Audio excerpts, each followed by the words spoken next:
সামনে রেখে এগুলো করতেছে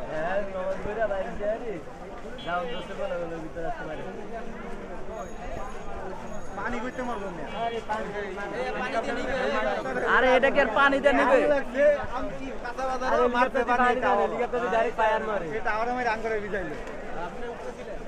ছিলাম আমরা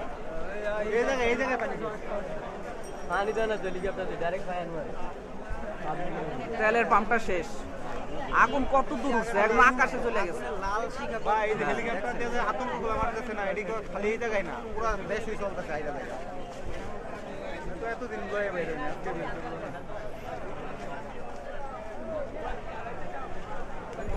পুরা কালো হয়ে গেছে